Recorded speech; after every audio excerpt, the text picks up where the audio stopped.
Hello everyone, in this video I'm going to show you how you can create the neon outline text effect in CapCut PC. So I'm going to add the black screen and go to text, select the file text and change the text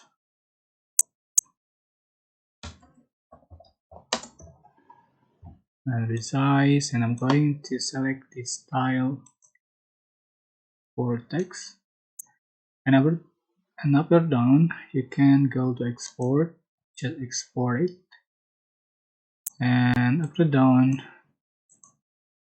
delete the project, go to media and import touch created,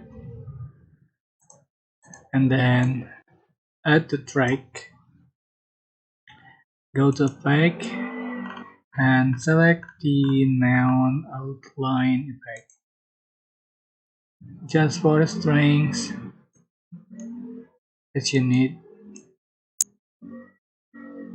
like so this is the final effect you'll have on your video. I hope this tutorial was helpful for you guys. Don't forget to like, comment, share, and also subscribe.